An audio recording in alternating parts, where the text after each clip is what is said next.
Alright, hello guys, Arcalyn here and welcome back to my channel. Today we are going to be doing a review of the game Resident Evil Village. Each boss has a completely different setting and atmosphere. As you progress through the game, the different areas you enter each feel unique from the last. The areas can range from being beautiful and elegant to dilapidated and grotesque. A certain area was so eerie and haunting that it felt like I was playing a completely separate horror game. It was almost similar to Amnesia or Layers of Fear. This change in atmosphere and scenery prevents the game from becoming repetitive. It retains your immersion and adds variety to the gameplay and overall experience of the game. The graphics are very good in this game. The detail was so crisp and the characters felt relatively realistic. The facial expressions and movements felt natural and weren't stiff and tight like they do in some games.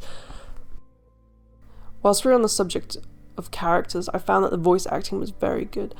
I especially enjoyed the performances of Dimitrescu, probably pronouncing that wrong, and Heisenberg. The voice actor Neil Newbern, who's very talented, he has a powerful voice, and I especially loved his performance as Kamsky in Detroit Become Human. A child, and his devotion to you is questionable. Give the mortal to me, and I will ensure he is ready. Shut your damn hole! And don't be a sore loser! Go find her food somewhere else. Quiet now, child. Adults are talking. I'm the child. You're the one who's arguing with Miranda's decision!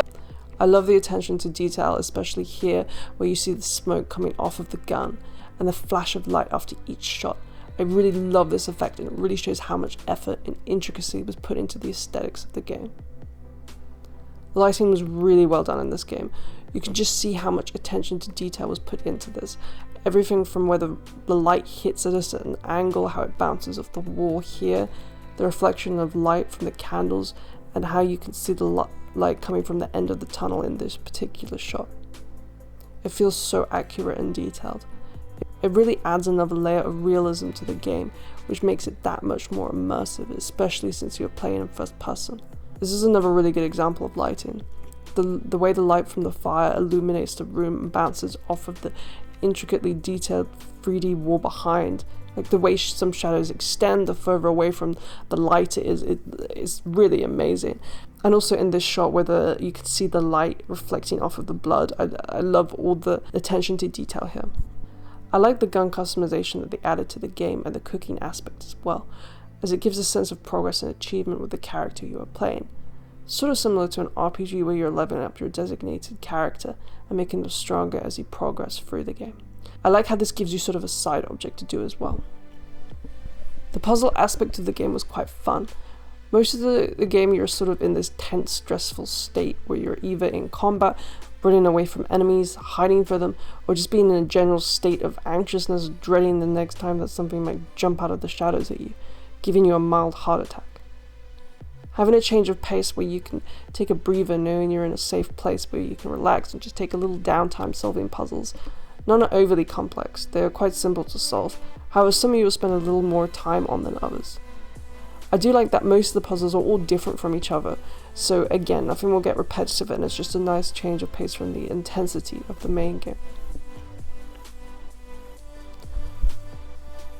I did have an issue with some quite bad frame rate drops during some combat interactions. I'm fairly certain it has nothing to do with my laptop, as there isn't any other instances where a frame rate drop occurs. My laptop also meets the specs. It is a fairly high-end military grade laptop that's made specifically for gaming with a good graphics card that uses a NVIDIA GeForce GTX. I also have a cooler for my laptop to further prevent any overheating.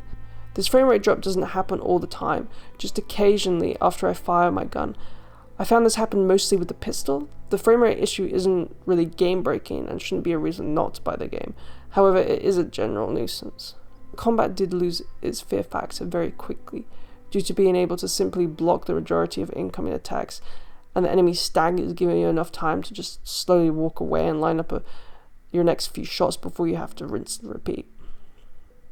This made it so that I quickly lost the fear of an enemy running towards me, whereas before I would panic trying to get some shots in before having to quickly kite away.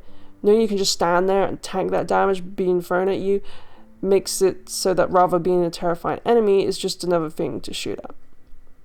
This is different with some of the bigger sort of mini bosses and bosses where they retain that scary predator effect as you can't just stand there and block all of their attacks. You actually have to flee and kite around. This type of combat is more exciting, as it really gives you an adrenaline rush having to make all your shots count. One thing I didn't like about the combat is some guns would have a huge bloom on the cursor that I couldn't opt out of in the options. The bloom was very distracting and just something I don't personally like having when playing an FPS. One big problem I had with the game was that there were no options to turn up the sensitivity. I'm not exaggerating when I tell you, you turn around as slowly as a sloth. They did add a quick turn function to the game, but I personally didn't like this at all. Every time I would use this function, I would get extremely disoriented, and it just made the gameplay feel awkward and clunky. I don't mind this being in the game, as some players might prefer this function, but I do think they should at least give the player the option to adjust the mouse sensitivity, so I can manually turn around without looking like a dazed and confused idiot every time I attempt to use the quick turn. The only workaround, which wasn't really a workaround, just a pathetic attempt at putting a band-aid over the issue, was to turn up my cursor speed to the max in my settings on my desktop. This made very little difference. There was a slight improvement, but I was still having to move my wrist like a windscreen wiper in order to turn my character around fully. To conclude, I think this game is definitely worth the purchase. It has a very solid story, the graphics are very good, the combat is fun, there's very few negative aspects, honestly.